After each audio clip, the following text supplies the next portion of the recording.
Les agradezco a todos muchísimo su presencia en este pequeño foro, en donde vamos a abordar un tema que a mi gusto va a cambiar el paradigma de nuestra visión sobre el proceso de la obesidad. Como les comentaba, mi intención es ver otro aspecto de la obesidad. Nosotros podríamos tener siempre la visión de la obesidad a partir de un incremento en el índice de masa corporal. Pero pues hoy quiero que veamos algunos otros aspectos. Vamos a ver un aspecto de tipo más bioquímico, de tipo más biológico, en donde nosotros vamos a ver que la obesidad tiene mucho que ver con un proceso inflamatorio a nivel de las células adiposas de nuestro organismo.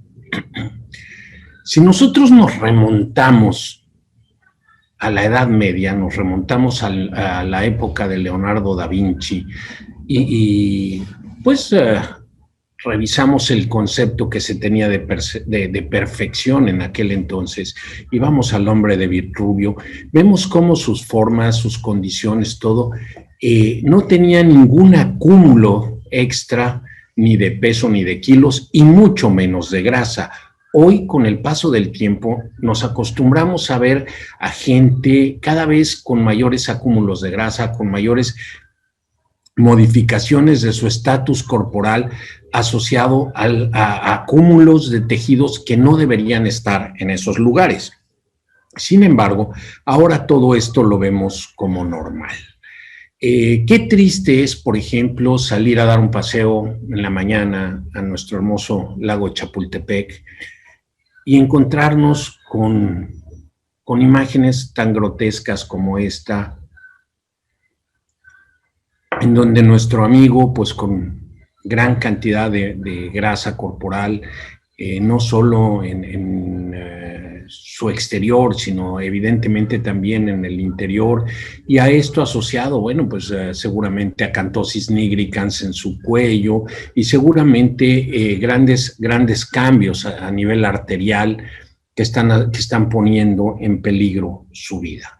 Entonces, tendremos que ir un poco a lo que hoy día considera la Organización Mundial de la Salud como obesidad. Si nosotros fuéramos a las definiciones antiguas, que esto es lo más crítico, lo más triste en nuestro manejo de la obesidad, porque ni siquiera en las normas oficiales en México se manejan el mismo término acuñado para la definición de la obesidad. Nosotros podemos ver que en muchos lados seguimos encontrando al índice de masa corporal como la definición de obesidad, cuando nosotros sabemos que el índice de masa corporal es un indicador entre la relación del peso y la talla, que es muy fácil de obtener y es por esto que transgredió con tanta facilidad a todas las fronteras y logró establecerse como una condición universal para considerar a una persona obesa. Pero la realidad es que si nosotros buscamos la definición de obesidad, nosotros tenemos que ver la obesidad como una acumulación anormal de grasa. Y esta obesidad generalmente se asocia a gran cantidad de enfermedades, pero el problema básico no está en la acumulación de grasa, sino que seguimos pensando que las enfermedades se asocian al índice de masa corporal y no a la cantidad de grasa que tenemos en nuestro organismo. Igual, por ejemplo, en el trabajo de Whitlock, que es un trabajo muy bien hecho y con una cantidad de pacientes impresionante, en donde en el año 2009 él demuestra cómo la mortalidad se incrementa en forma exponencial conforme van avanzando el índice de masa corporal de los pacientes. Y hay que recordar que esta mortalidad está calculada a un año.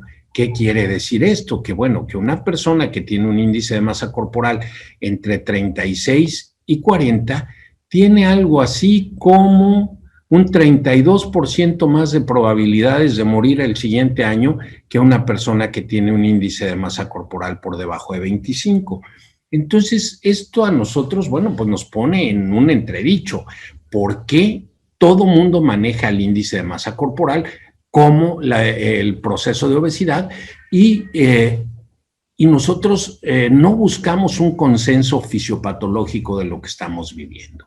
Vamos a ver, esta es una diapositiva que se las pongo porque me gustó mucho ver cómo las principales causas de muerte, a excepción del tabaquismo, el exceso en la presión arterial, el exceso en el colesterol y la obesidad van íntimamente relacionadas y van de la mano, y generalmente estas tres causas matan mucha más gente en el mundo que los accidentes automovilísticos, que las mismas guerras.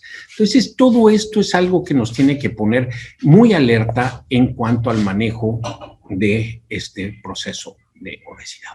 Pero si nosotros vamos a todas las enfermedades que les estoy mencionando, como la diabetes, la enfermedad hepática no alcohólica, la esteatohepatitis, el asma bronquial, el síndrome de apnea y hipopnea obstructivos de sueño, algunos tipos de cáncer y enfermedades cardiovasculares y muchas neurodegenerativas, nosotros lo que encontramos en estos casos es que todas estas enfermedades están relacionadas con un común denominador, que es un proceso inflamatorio crónico de bajo grado. Ustedes me dirán, pero ¿cómo un proceso inflamatorio crónico de bajo grado? Ahora les voy a explicar por qué. Vamos a la fisiopatología de la obesidad. En el proceso fisiopatológico de la obesidad nosotros vamos a encontrar factores ambientales y factores genéticos. Pero lo básico en el proceso de la obesidad es un incremento en la ingesta de alimentos y un bajo gasto de energía. Esto hace que tengamos un alto balance de energía, y nosotros hay que recordar que los seres humanos estamos diseñados para sobrevivir pase lo que pase. Entonces necesitamos almacenar energía en nuestro interior, y esta forma de almacenamiento de energía es en base a grasa. Y esta grasa almacenada en nuestro cuerpo va a generar nuestro proceso de obesidad. De tal manera, que ahora les voy a demostrar qué es lo que sucede con el índice de masa corporal. Aquí tenemos a dos hermanos gemelos, los dos pesan 117 kilogramos, los dos miden 1,87 de estatura, y si ustedes ven, el gemelo de la izquierda tiene un índice de masa corporal de 33.5 basado en el peso de su masa muscular.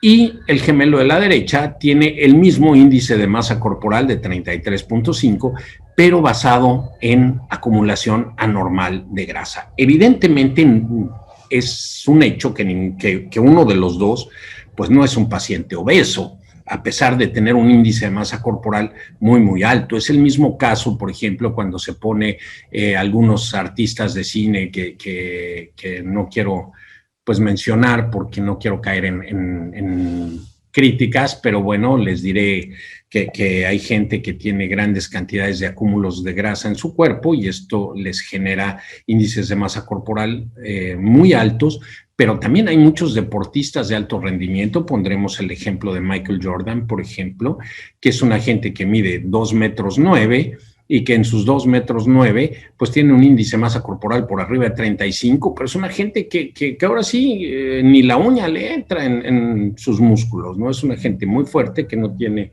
cambios en su estructura corporal. Entonces, si nosotros buscamos el por qué hablo de esto es por lo siguiente. Si ustedes ven este estudio que con mi grupo de investigación publicamos en el año 2015, nosotros demostramos en más o menos alrededor de 1,500 pacientes, hombres al lado derecho y mujeres al lado izquierdo, que existe una correlación casi perfecta entre el gasto de energía de nuestro cuerpo y la cantidad de músculo que nosotros tenemos en nuestro cuerpo. No así, esto no sucede cuando el peso nos los da la grasa. La dispersión de la correlación es mucho mayor que lo que nosotros podemos ver aquí. De tal manera que hoy día nosotros en una tesis de de uno de mis estudiantes, utilizamos esta fórmula para calcular el peso ideal de todos los pacientes, en donde hay cosas que nosotros no podemos modificar, y esto es el peso de los huesos. No podemos modificar el peso de los órganos internos y no podemos modificar el peso de la masa muscular. Si nosotros a estos tejidos, que son los tejidos libres de grasa, le sumamos el peso de la grasa corporal, entonces tendremos el peso corporal total. ¿Qué es lo que nosotros podemos variar? Bueno, lo que nosotros podemos variar indiscutiblemente es la cantidad de grasa en nuestro organismo, la cantidad de masa muscular, y evidentemente esto va a generar que nosotros podamos tener cambios de peso o ajustes en nuestro peso o en nuestro índice de masa corporal. Pero si ustedes se dan cuenta, todo esto se los presento con la finalidad de darnos cuenta que no es el índice de masa corporal lo que tiene que llevarnos a pensar en un proceso de obesidad. Tan es así que, por ejemplo, en una muestra de 1,116 pacientes, nosotros hicimos un comparativo entre el índice de masa corporal calculado, evidentemente, contra la medición a través de impedancia bioeléctrica multifrecuencia de la composición corporal. Y de esta manera nosotros vemos que bueno, en subpeso, en nuestra población no hay grandes cantidades de gente en subpeso. En peso normal vemos que no hay tampoco grandes cambios, que en sobrepeso nosotros cuando calculamos el índice de masa corporal tenemos un gran número de pacientes en sobrepeso y que con obesidad más o menos se acerca a lo que se estima a nivel nacional en el estudio del Instituto Nacional de Salud Pública. Pero cuando nosotros buscamos la cantidad de grasa en el cuerpo de nuestros pacientes, nosotros vemos que si nosotros estimamos la obesidad en función de la cantidad de grasa, tenemos un subdiagnóstico de obesidad cercano al 12%. ¿Esto qué quiere decir? Que con esto nosotros echaríamos abajo todas las estadísticas nacionales y todos los programas están siendo subestimados. Entonces nosotros tenemos que pensar que el índice de obesidad en nuestro país es mucho mayor al que tenemos medido. Y esto nos dio una prueba estadísticamente significativa, lo que nos obliga a tener en cuenta esto y a difundirlo no solo a niveles locales, sino también a niveles estatales y nacionales, para que las autoridades dedicadas a este proceso nos ayuden de una manera convincente para cambiar las políticas dirigidas hacia el control de la obesidad. Teniendo todo esto en cuenta, nosotros vamos a hablar ahora de lo que es el tejido adiposo. Estamos acostumbrados a llamarle tejido graso y a pensar que solamente es una capa de tejido que tenemos por debajo de la piel que nos ayuda un poco a conservar la temperatura y que nos permite crecimiento cuando comemos de más, pero realmente no. Las funciones del tejido graso, hoy día sabemos que es un tejido que nos va a proporcionar protección mecánica, que además de esto nos va a ayudar a mantener un balance energético, que no solo esto, sino que también nos permite guardar y liberar energía de acuerdo a las necesidades de nuestro cuerpo, que participa activamente en el metabolismo de lípidos y de glucosa, que tiene también grandes cantidades de respuestas inmunológicas, que participa en el proceso inflamatorio, que nos va a ayudar a la conservación de la termogénesis, va a generar calor sin necesidades de estremecimiento, esto es sin el típico escalofrío que tenemos cuando estamos en temperaturas extremas, nos va a servir como un aislante térmico, pero algo también importante es su participación en la regulación de la tensión arterial y de la coagulación sanguínea. Recordemos un poco cómo está constituido el tejido graso en nuestro organismo. Nosotros creemos que todas son células grasas, que son adipocitos, pero realmente no es así. Solamente el 50% de nuestras células grasas corresponden a adipocitos. Tenemos un grupo cercano al 20 o 25% de células que en un proceso de maduración podrían dar lugar a nuevos adipocitos que se llaman preadipocitos.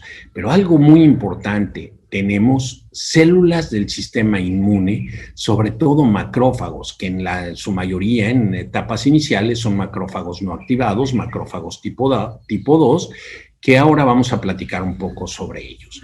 Tenemos células sensitivas del sistema nervioso central, tenemos matriz extracelular y finalmente vasos sanguíneos que van a nutrir todo este tejido adiposo en el que nosotros nos encontramos. Aquí vemos algunas microfotografías en donde vemos a los adipocitos, vemos algunos de los preadipocitos en esta otra diapositiva y vemos algunos de los gránulos y de los tipos diferentes de tejido adiposo al que nosotros generalmente nos enfrentamos en muchas de las ocasiones. Algo que también fue recientemente publicado es, nosotros estábamos acostumbrados a ver dos tipos de células grasas. El tejido adiposo blanco, que era el tejido adiposo en donde, bueno, pues nosotros encontrábamos grandes gránulos de grasa marcados con las letras LD, y el tejido adiposo café. El tejido adiposo café, hablábamos de un tejido con grandes cantidades de mitocondrias, que era un tejido que producía mayor cantidad de termogénesis y que producía mayor actividad metabólica. Pero hoy sabemos que existe un tercer tipo de tejido adiposo, que son las células adiposas rosadas, cuya característica importante es su producción de gránulos metabólicos y de gránulos de información. Y de esta manera es rosado porque tiene grandes cantidades de retículo endoplásmico y de sistema de transportación de Golgi. De tal manera que esto va a hacer que los núcleos y el retículo generen proteínas de señalización dentro del tejido adiposo y esto genere cambios en el resto, en una forma parácrina, en el resto de la actividad del tejido graso. Vamos a entrar un poco a lo que les comentaba. En procesos de investigación, actualmente nosotros sabemos que el tejido adiposo es un tejido que es metabólicamente muy activo, ¿de acuerdo? Que no solo nos va a servir para la acumulación de grasa. El tejido adiposo sano va a ser un tejido en donde nosotros vamos a ver grandes cantidades de actividad de señalización y de respuesta tanto endocrina como inmunológica. Vamos a ver una regulación en la cantidad y en los procesos de las ceramidas. Vamos a ver la producción de adiponectinas, de leptina, hormonas reguladoras de procesos tanto inflamatorios como de obesidad y de saciedad. Vamos a ver también que existen procesos de regulación en cuanto a los factores de actividad fibroblástica como el FGF21, que quiero que pongamos un poquito de atención en ello porque uno de los estudios que les voy a presentar más adelante está basado en esta molécula proinflamatoria. Vemos también la actividad de la interleucina 1 y vemos muchas otras, producción de muchas otras sustancias también de tipo proinflamatoria. Pero, ¿qué sucede cuando nuestra célula regulatorias inflamatorias? Pero ¿qué sucede cuando nuestra célula está enferma? Como es el caso de la célula tipo A que tenemos aquí del lado, o de la célula marcada con la letra A, que es el caso a mi izquierda, que su pantalla estará también a su lado izquierdo. Aquí nosotros vamos a encontrar degradación de tejidos, vamos a encontrar que la célula va a liberar especies tóxicas de las famosas ceramidas, que son sustancias liberadas por estos adipocitos en respuesta al daño celular. O sea, esto lo vamos a reconocer como partículas de daño celular en respuesta inflamatoria sistémica, las conocemos como DAMPs, y esto va a generar que sean reconocidas justamente como este tipo de sustancias por la superfamilia receptores asociada a interleucinas. Vemos también que hay incremento en la proliferación de sustancias como factor de necrosis tumoral alfa, y algo bien importante, resistinas, que estas van a estar producidas por la pared, por los lípidos de la pared, como veremos un poco más adelante. Entonces, todo esto es lo que se está estudiando para lograr regular este proceso inflamatorio asociado a la cantidad de adipocitos. Pero hay que recordar algo muy importante. Los adipocitos no van a multiplicarse como otro tipo de células, sino van a crecer. Y este crecimiento va a ser que nosotros modifiquemos estos espacios. Vemos en esta diapositiva, vamos a ver lo que es la composición normal, en donde vemos nuestros adipocitos, nuestros preadipocitos, algunas células T, algunos linfocitos T, vemos también algunos macrófagos, como les decía, macrófagos no activados, y gran cantidad de matriz extracelular. Si nosotros vemos esto aquí, nosotros vemos cómo los vasos sanguíneos corren y llevan todos los nutrientes necesarios a esta matriz extracelular para que los adipocitos se nutran en forma adecuada. Entonces, en estas condiciones nosotros vamos a encontrar que tenemos una proporción muy adecuada entre los adipocitos, entre las células inmunológicas, como son los macrófagos tipo 2 y los macrófagos tipo 1, los eosinófilos y los neutrófilos, células TH2 presentadoras o células CD8 activadas o TH1, que son células de respuesta. Entonces, las proporciones son muy bajas cuando nosotros tenemos un tejido en un paciente delgado, en un paciente con un tejido adiposo normal.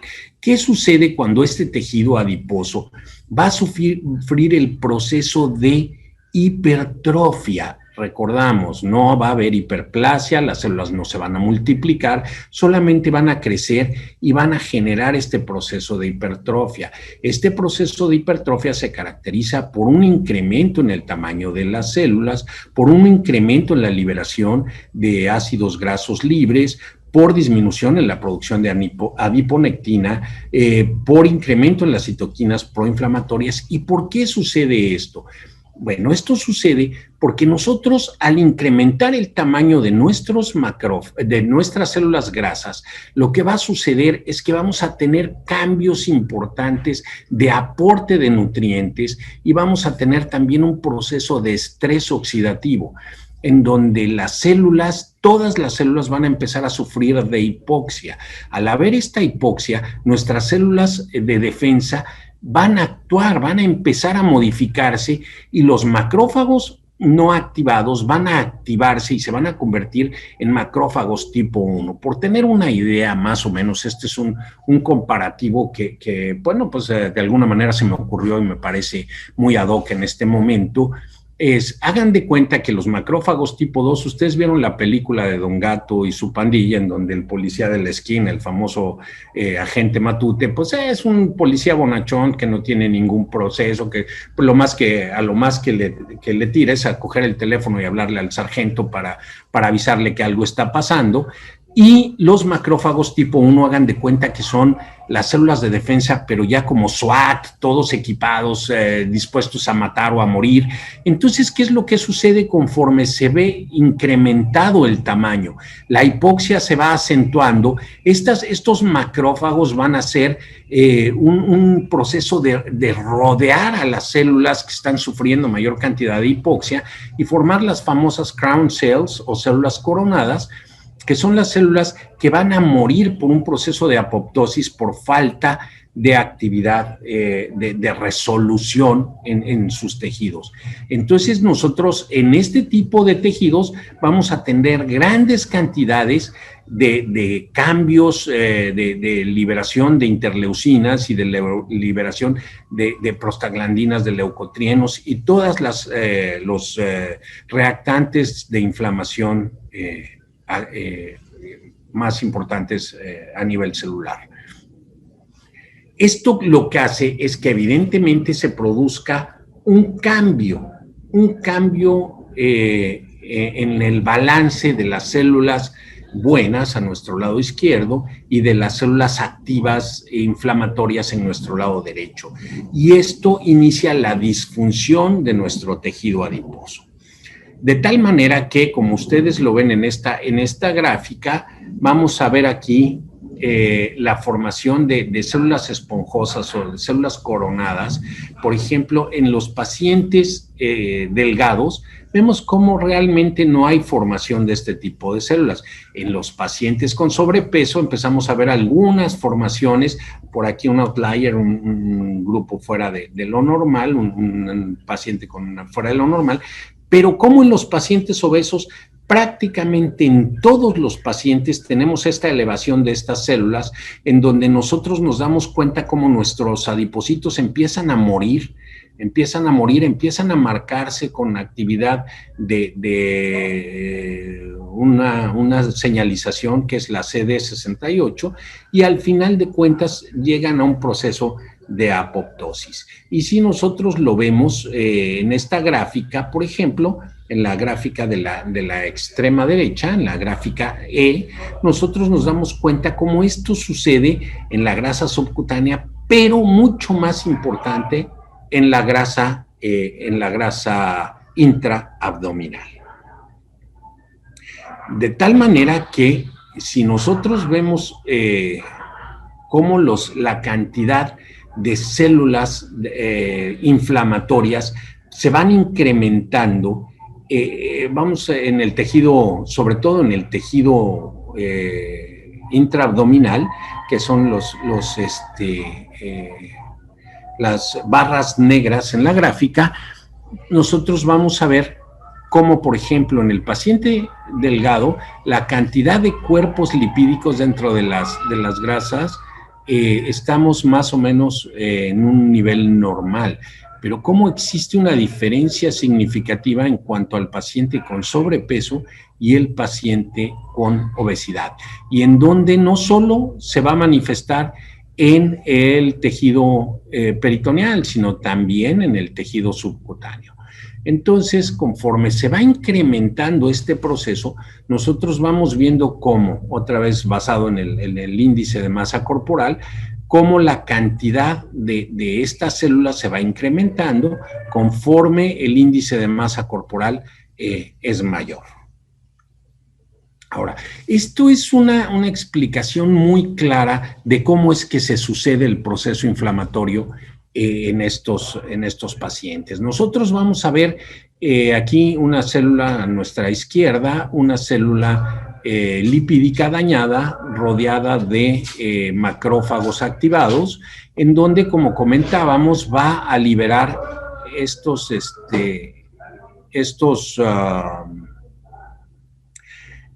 partículas secundarias a daño celular y van a ser reconocidas por mediadores celulares que van a activar a nivel nuclear la síntesis de quimiosinas, de prostaglandinas y de interleucinas. Pero no solo eso, la liberación de ácidos grasos libres va a ser reconocida por los receptores Toll-like, que son los receptores de inflamación. Estos receptores Toll-like, que son los destinados a reconocer a los lipopolisacáridos. Estos lipopolisacáridos, recordemos, son componentes bacterianos que generan la inflamación y la respuesta inflamatoria sistémica.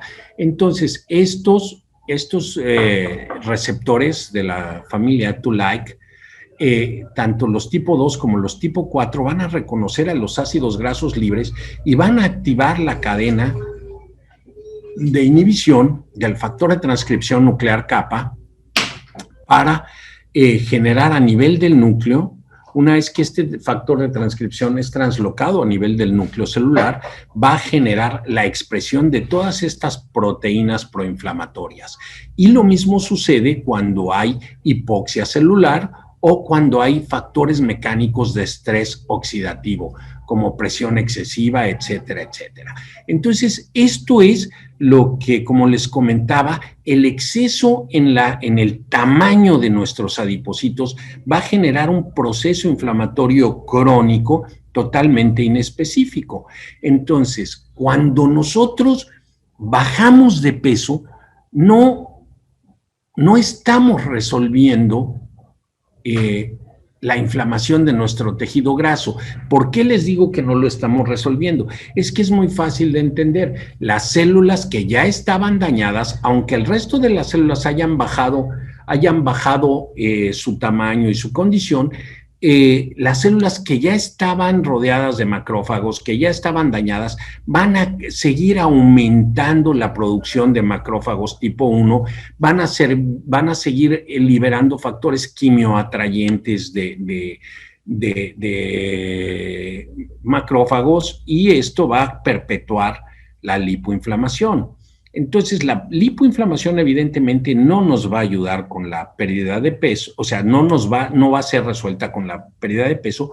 ¿Por qué? Porque nosotros, al tener este proceso de lipoinflamación, vamos a tener una disminución muy importante de una enzima, que es, a ver si me sale, 15-prostaglandín deshidrogenasa eicosanoide óxido reductasa.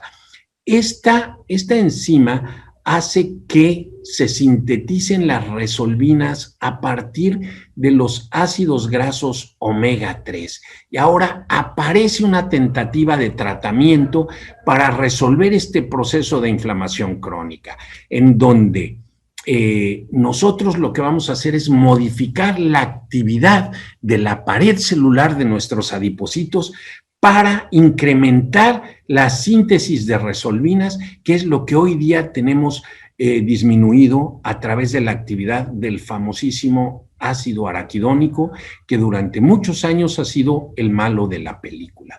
Y esto es más o menos lo que trato de mostrarles ahora, cómo estas células, a través de un proceso inflamatorio, nos van a llevar no solo a la perpetuación de la obesidad, a la disminución en el incremento o a la disminución en la producción de leptina, que como ustedes saben es la hormona de la saciedad. Entonces, al no haber leptina, pues ahora sí, como decían las abuelitas, la gente no tiene llenadera y es comer y comer y comer y comer, porque a pesar de que los glóbulos crezcan, la producción de esta hormona va a ser muy difícil, porque no solo eso, sino la leptina, para que llegue a nuestro cerebro, tiene que llegar junto con insulina, y esto nosotros tenemos un síndrome de resistencia a la insulina, y aquí lo que sucede es que la leptina se dimeriza. Al salir de nuestras células adiposas, se dimeriza con proteína C reactiva, que da una molécula de tal tamaño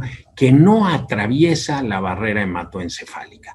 Entonces, es por esto que nunca va a llegar a nuestro núcleo arcuato para decirle a sus receptores que ya tenemos que dejar de comer. Entonces, esto es lo que se genera básicamente, y la actividad de las resolvinas es justamente modificar todo esto dentro de los adipocitos. para ello vamos a recordar, vamos a recordar con esta imagen que me gusta muchísimo, qué sucede en nuestra membrana celular a nivel de los adipocitos. Recordemos que nuestra membrana celular, bueno, es una membrana de una bicapa lipídica en donde tenemos algunas proteínas y algunos carbohidratos asociados a estas proteínas que le van a dar una movilidad continua, van a hacer esto lo que se llama una condición de mosaico fluido, y va a haber grandes cambios simultáneos en esta membrana. Pero lo más importante de esta membrana es que cada una de esta bicapa lipídica está formada por grandes cantidades de fosfolípidos, de grasas unidas a fósforo y a fosfatos. De tal manera que nosotros vamos a tener una zona polar que es digamos, amiga de agua, y una zona no polar que va a ser hidrofóbica. Esto es, tenemos un lado hidrofílico en nuestra membrana celular, o dos lados hidrofílicos, el externo y el interno, y la parte central de nuestra membrana es hidrofóbica, lo que le va a dar todas estas posibilidades de cambio. Pero no es esto lo que nosotros buscamos en este momento, sino lo que nosotros buscamos en este momento es la proporción, la composición, sobre todo de los diferentes ácidos grasos que se encuentran en la membrana de todas nuestras células. Bueno, aquí tomamos el ejemplo de un eritrocito porque es una de las células más fáciles de obtener, y recordemos que son células que no tienen núcleo y que es muy fácil poderlas disgregar y poder tomar la pared. Pero la pared es prácticamente igual en todas las células.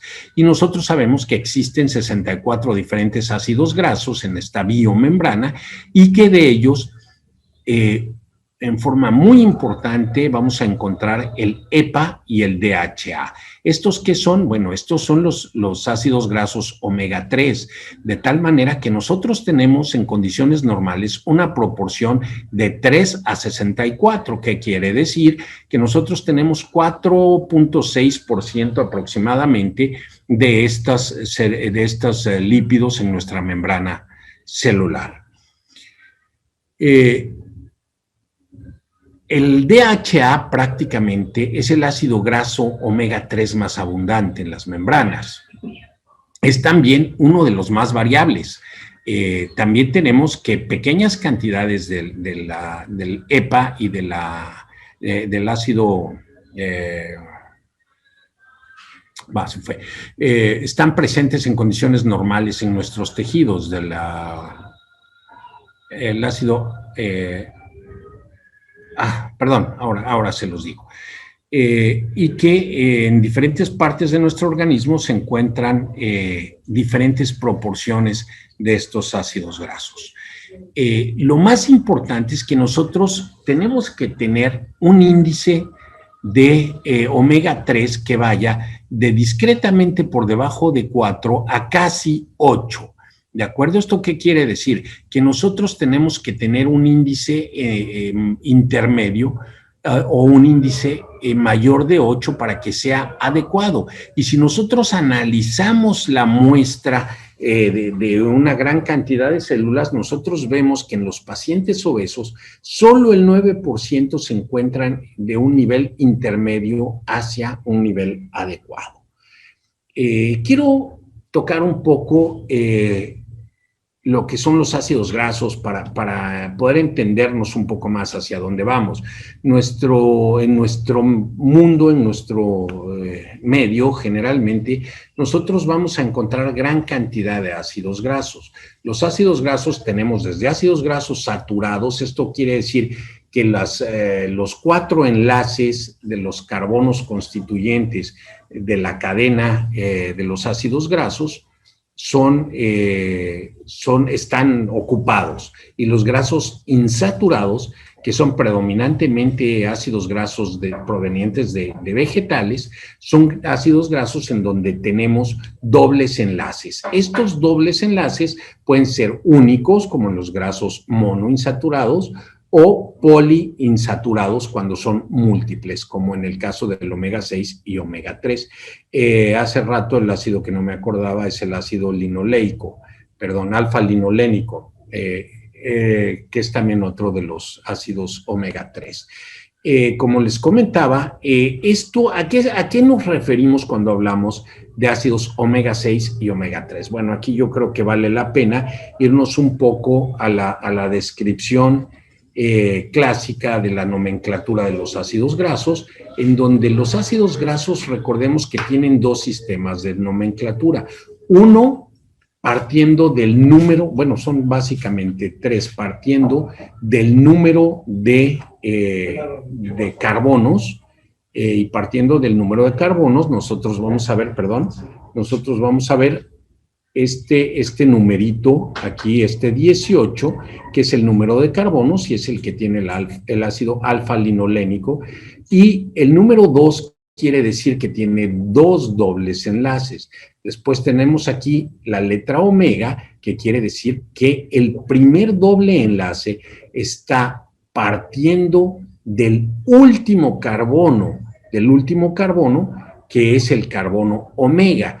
La otra nomenclatura, esta nomenclatura, bueno, hay que recordar que una de las que empieza también a partir del primer carbono al que se le dio el nombre, el nombre de carbono alfa, que es generalmente en donde se encuentra el radical hidroxilo. Y a partir de aquí nosotros tenemos alfa, beta, gamma, delta, etcétera, etcétera. Pero muchos de los ácidos grasos tienen muchos más carbonos que letras. Entonces, de esta manera, siempre al último carbono se le dio el nombre de omega. Si el primero es el alfa, el último es omega.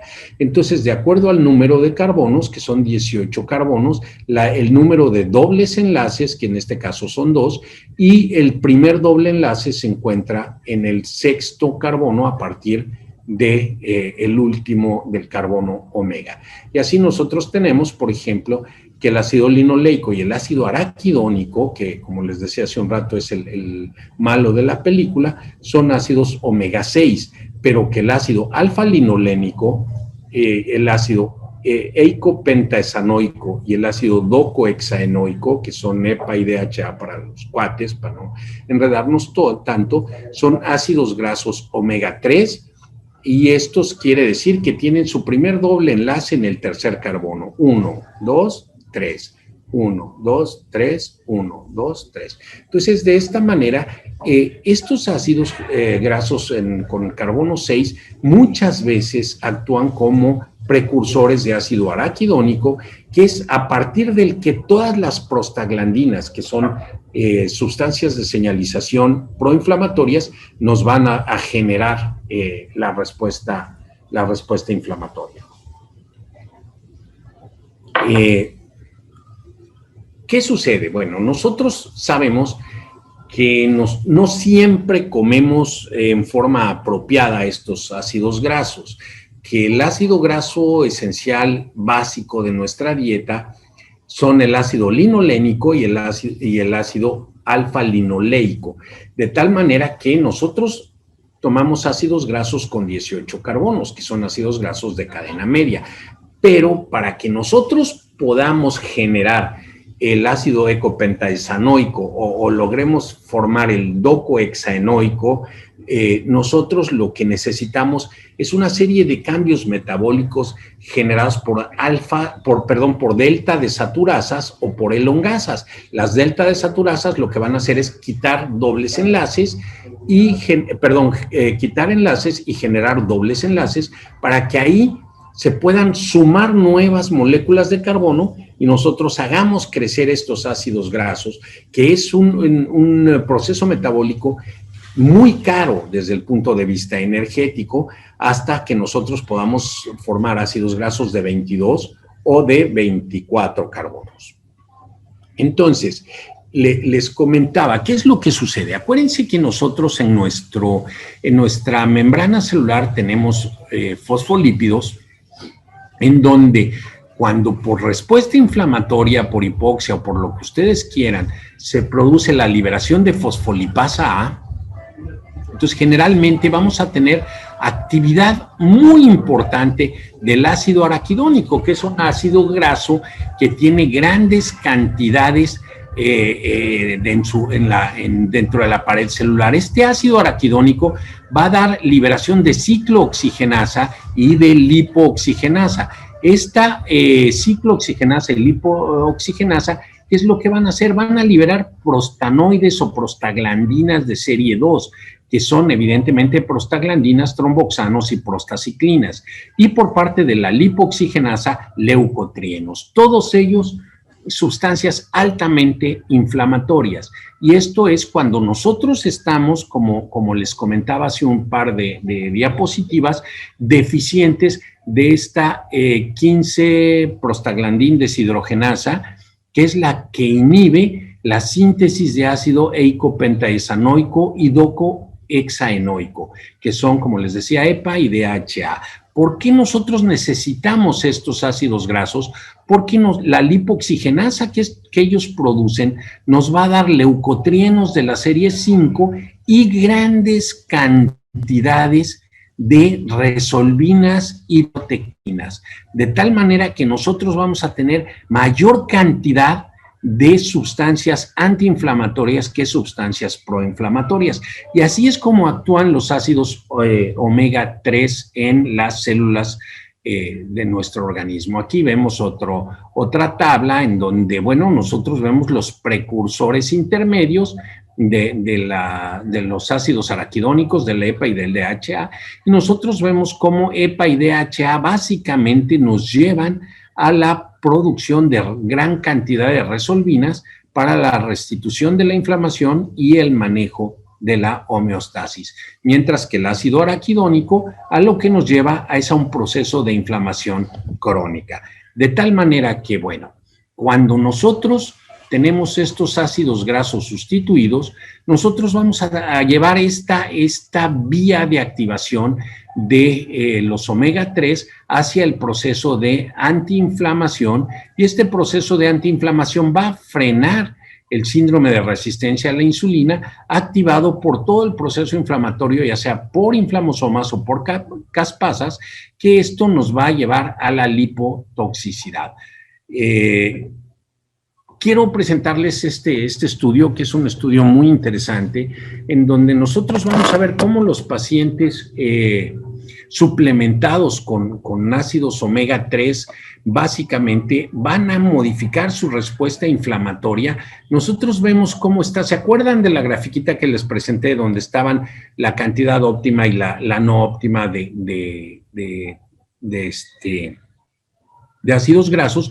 Vean aquí cómo en negro se van a modificar estas cantidades de ácidos grasos por la suplementación de estos ácidos grasos, y cómo hay cambios muy importantes después de la suplementación a dosis óptimas de estos ácidos grasos.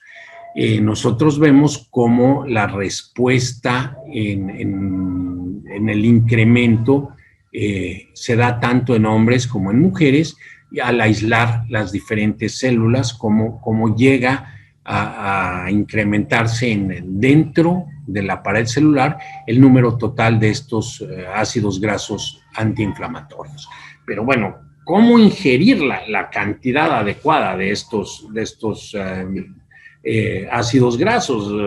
Nosotros vamos a un lugar aquí en el norte de Suecia y vemos este semáforo y decimos, bueno, ¿dónde está el SIGA? ¿Dónde el alto?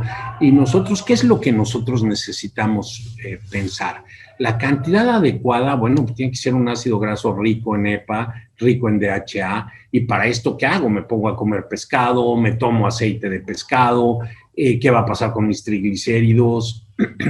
¿Cómo los voy a obtener? Si los voy a obtener a través de ésteres etílicos o los voy a obtener a base de ¿cuál va a ser el trabajo? Bueno, vamos a partir que para nosotros tomar la cantidad adecuada y la fuente óptima de DHA, nosotros tenemos que consumir al día, grandes cantidades, más o menos alrededor de 100 a 150 gramos diarios de salmón, de caballa o de sardina, pero lo importante de esto es que no pueden ser salmones cultivados, sino tienen que ser salmones salvajes del mar, para que nosotros podamos tener esas cantidades de DHA, pero con el problema de que estos animales tienen grandes cantidades de metales pesados que nos podrían generar un proceso de intoxicación. Ahora, ¿qué sucede con los suplementos nutricionales? Bueno, los suplementos nutricionales tienen grandes cantidades de aceite de pescado, la cantidad de triglicéridos o fosfolípidos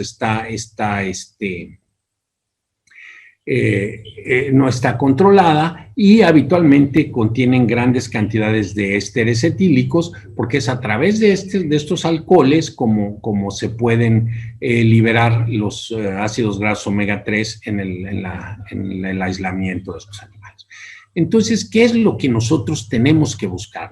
Tenemos que buscar un omega 3 que tenga una síntesis a través de un proceso de bioactividad enzimática. Esto es de purificación y extracción. Tenemos que tener una biodisponibilidad adecuada que determine el porcentaje de absorción en cada una de las cápsulas que nosotros tomemos, que tenga la proporción adecuada entre la cantidad de ácidos omega 3 y la cantidad de otro tipo de productos, que la pureza sea muy alta y que prácticamente no esté contaminado por ninguno de los metales pesados como plomo, mercurio, dioxinas, furanos, etcétera, etcétera, etcétera.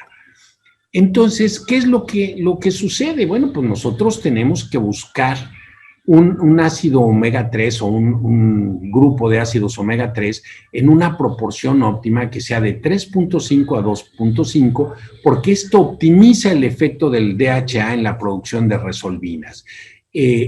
Recuerden que el EPA actúa directamente amortiguando los efectos del ácido araquidónico, que generalmente el ácido araquidónico podría producirse cuando nosotros estamos en estados cetogénicos.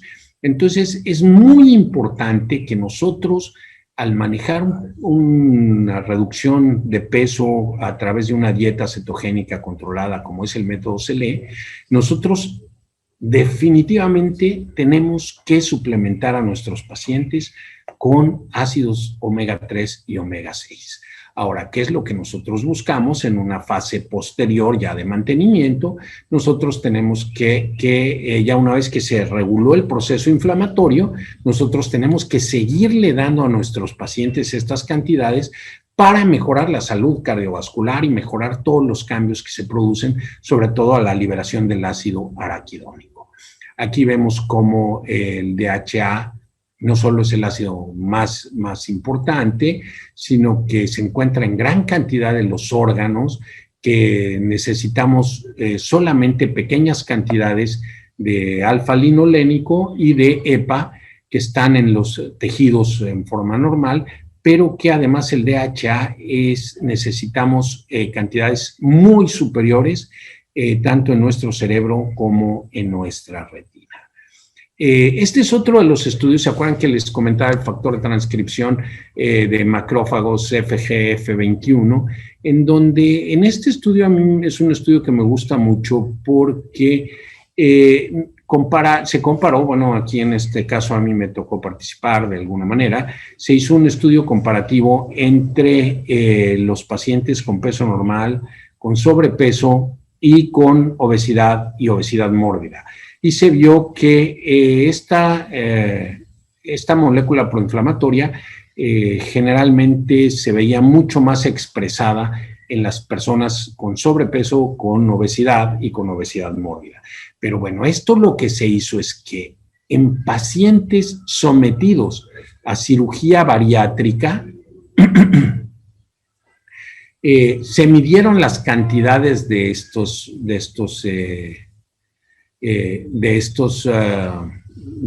este marcador inflamatorio.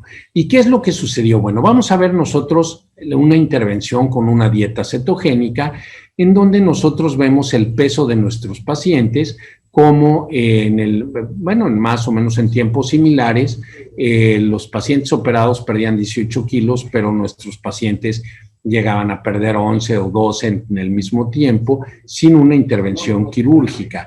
que al final de cuentas, bueno, nuestros pacientes perdían 20 kilos, pero los pacientes operados perdían 39.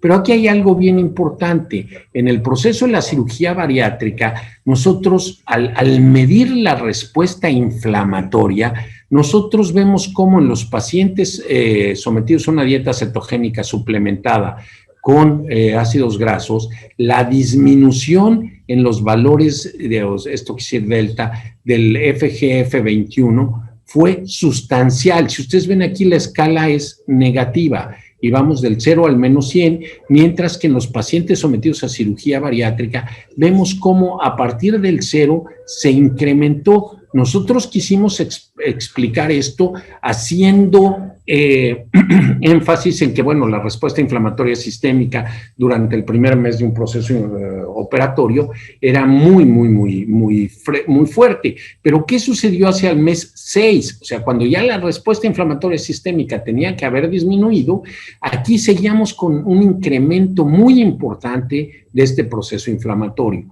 Y no solo eso, sino que nosotros al medir la respuesta inflamatoria y medir el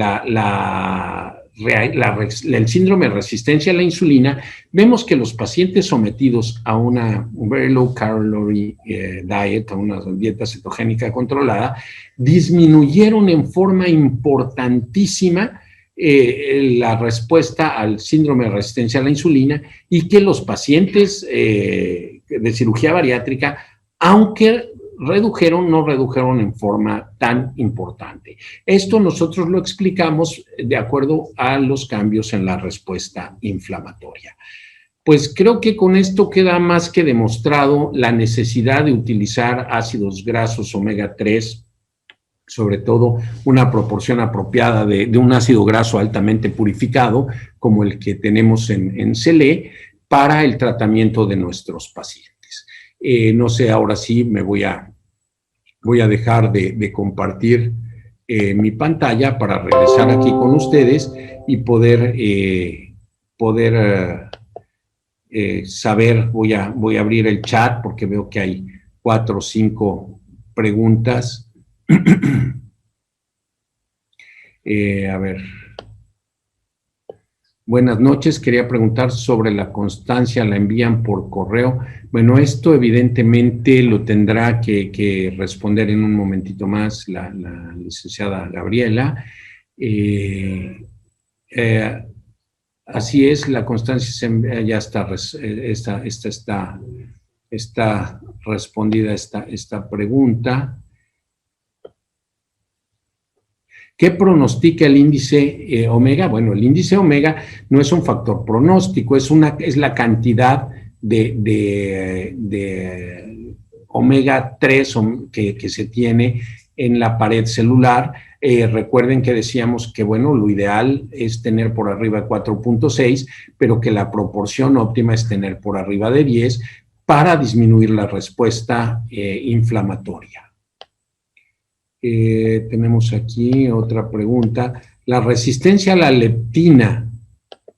A ver, perdón, esta es una pregunta interesante. A ver, la resistencia a la leptina se puede regular, es decir, que deje de haber resistencia con ayuda de alguna actividad física en específico. Bueno, la resistencia a la leptina se va a regular en el momento en que se controle la actividad inflamatoria. Recordemos que la resistencia a la leptina se da por la unión básica de la leptina a la proteína C reactiva, que es una proteína inflamatoria que hace que esta leptina no llegue al núcleo arcuato en el hipotálamo. ¿Hay dosis específicas para omega 3, omega 6? Sí, claro. Bueno, ahí la dosis es de 3 gramos. Bueno, realmente en la presentación que se estableció por Grupo CLE, tenemos la proporción exacta entre EPA y DHA. Recuerden que dar ácidos grasos omega 6 en este momento no es el proceso ideal, porque si nosotros vamos con los omega 6 es muy fácil la síntesis de de ácido araquidónico y de esta manera la activación de respuesta proinflamatoria.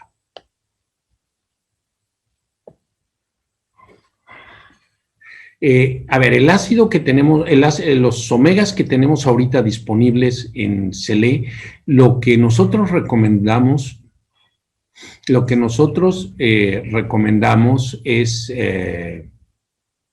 dar 2 cápsulas al día en la fase inflamatoria. Idealmente, bueno, pueden ser las 2 tomadas en forma conjunta durante el desayuno, y de esta manera, bueno, pues se va a tener la cantidad suficiente para la sustitución del índice omega en estos casos. ¿Es recomendable el resveratrol? Claro que es recomendable. Siempre hay una respuesta apropiada a su uso.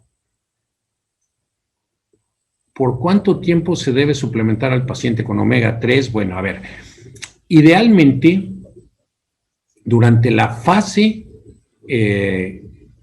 aguda de la resolución de la obesidad, debe suplementarse el paciente. ¿Esto qué quiere decir? Bueno, mientras nosotros tengamos a nuestro paciente en una fase cetogénica, nuestro paciente debe consumir las dos cápsulas de ácido de omega 3. Cuando nosotros disminuyamos la respuesta inflamatoria, cuando nuestro paciente ya haya regulado su obesidad, entonces en este caso tenemos que disminuir la dosis a una cápsula al día, pero no suspenderla. Idealmente esto es uno de los suplementos que el paciente deberá acostumbrarse a tomarlos en forma continua, porque no solo va a servir para esto, sino algo que nosotros hemos visto en otros estudios, es que cuando los pacientes están adecuadamente suplementados de ácido omega 3, pierden mucho menos pelo, que esto es una de las cosas importantes, que el resto de los pacientes. Y si además a esto, pues nosotros le sumamos algunos otros suplementos que en breve les haremos saber, pues tendremos ya la resolución de esta, pues no complicación, pero sí efecto adverso de la baja de peso. La dosis de omega sería la misma si el paciente en cetosis lo está haciendo únicamente con dieta o cuando es... A ver, lo que sucede es que cualquier dieta cetogénica nos va a generar alguna producción de partículas de daño celular, y esto va a generar la respuesta inflamatoria. Además, recordemos que sea cual sea la dieta que ustedes manejen, si manejan una dieta hipocalórica, si manejan lo que sea, el paciente va a tener un proceso inflamatorio crónico. Y lo que nosotros estamos tratando de resolver al sustituir los ácidos omega en la pared bacteriana, en la pared celular, es disminuir la actividad del ácido araquidónico. Entonces, cualquier dieta, no solo cetogénica, el paciente tiene que estar sustituido. A ver, perdón, ya me he brincado algunas preguntas. El aceite de oliva son los 20 gramos adicionales. A ver, el aceite de oliva no tiene que ver con el omega 3, con el omega 6. El aceite de oliva es para dar los ácidos grasos esenciales que requiere nuestro cuerpo para lubricar nuestro aparato digestivo, y además de todo esto, para generar la activación de la colecistoquinina y la pancreatina en la liberación de todos los factores de digestión, de todas las enzimas digestivas al intestino delgado.